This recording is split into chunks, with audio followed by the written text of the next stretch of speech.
This week, Starbucks introduced a way to pay by smartphone. It is part of a growing trend to skip checkout lines by just pulling out your cell. CNN's Money, Lori Siegel has the details. As more and more people are using smartphones, developers are coming up with different ways for consumers to actually use their phone as their wallet. So instead of something like this, we'd eventually be able to use this. So Starbucks is one of the first companies trying out a mobile payment app. It's very easy. It works just like your Starbucks card. You can literally plug in your Starbucks card number into the mobile app, take it up front, and scan your phone. And when you're done, you can get your coffee, you can reload it through the app. Very, very simple. So can I get an Americano with steamed skim milk and foam, please? Sure. What size? Awesome. Let's go with venti. So it's very easy. When I want to pay, all I have to do is touch this, and then ready to scan, right? Yes, Awesome. Great. And they're not the only ones who'll let you buy a mochaccino with your mobile. The next time you head for coffee with your friend, why not split the check via text messaging? Startups like Venmo let you pay your friend back for coffee, movie tickets, and whatever else simply by texting them money. You just link up the app to a credit card or bank account for free. In addition, Venmo is working with smaller businesses like food trucks and cafes so they can accept payments this way. There's another app called Bump that allows people to bump their phones together to exchange money. Originally used to trade information like contacts and pictures, Bump is now expanding its service to facilitate mobile payments via PayPal. Finally, the real buzz is around NFC, near-field communication. This is when the phone itself has technology integrated inside of it that allows it to trade information with another device up to 4 inches away. It is just starting to be rolled out in the U.S., but with this technology, you're going to be able to pay for subways, fast food, and other goods and services simply by holding your phone near the receiver. Whether you want to bump it, beam it, or text it, your phone is quickly becoming an alternative to your wallet. In New York, Lori Siegel reporting. We were just talking that they actually use that a lot in Europe, have done for years. But as smartphones get smarter, they also get riskier. Now when someone steals your phone, you run the risk of them not only emptying your bank account, say by ordering 4,000 lattes from Starbucks. And the question is, how can you better protect your smartphone? Cybersecurity expert Gregory Evans is here, and he's got some advice for us. And, you know, when you hear about that new app regarding what you could buy at Starbucks, right. What do you think?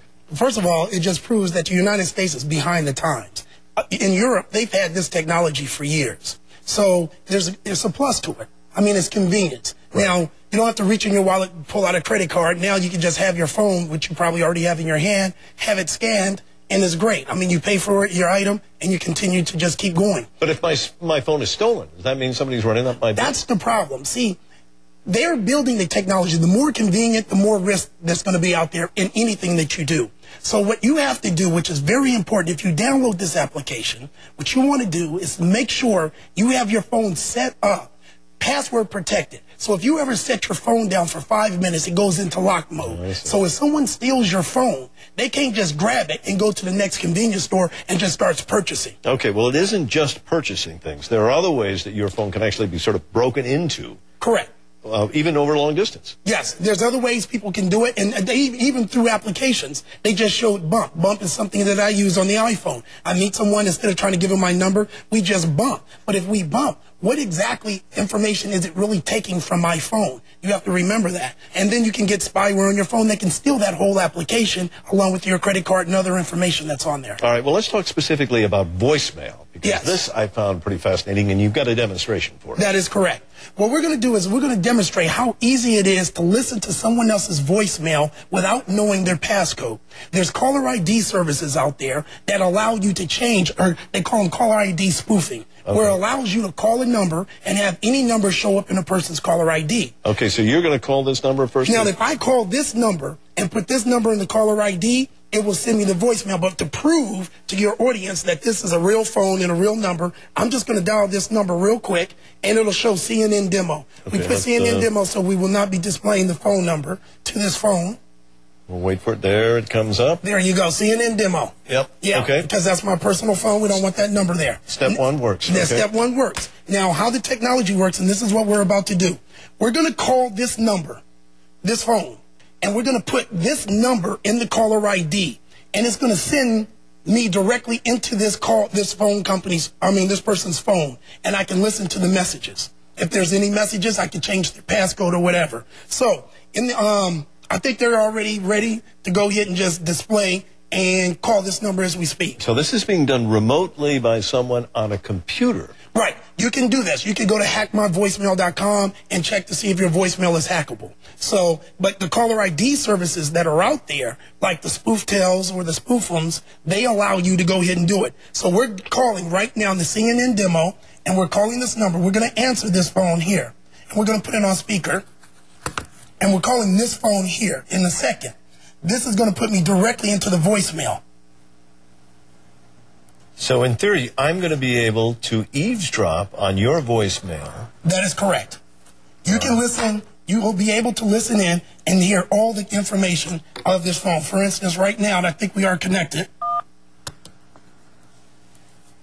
I think you're seeing in people in the back are the actual ones that are making the, doing the demonstration here. Mm-hmm. So, and I don't think your callers can actually hear that we're actually in their voicemail as we speak. But had it worked, though, you would have been, a stranger could totally dial in and listen to your email or your voicemails and other voicemails. And see, it's very scary. What happens, how you have to protect yourself is, when you check your voicemail from your phone, you want to make sure that you have to enter a passcode.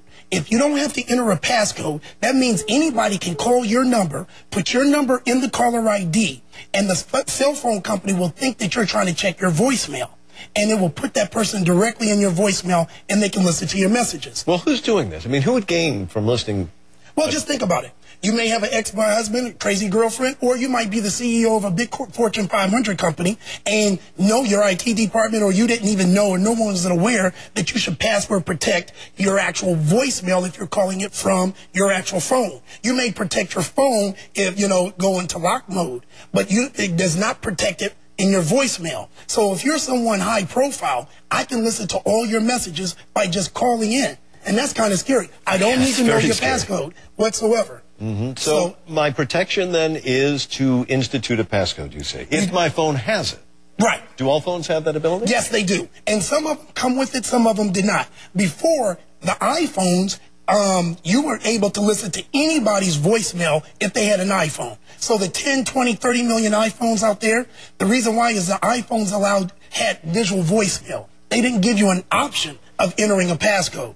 Now, if you try to call it and do it, AT&T and Apple have worked together to put a technology in there so you will not be able to listen to an iPhone user's voicemail. Okay, so if I want to find this, I go, into my settings on my phone? Is that where I'm going to find it? Right, well, not in your phone, not in your settings. You have to call into your voicemail, go into password options, and what you want to do is you want to say turn on password.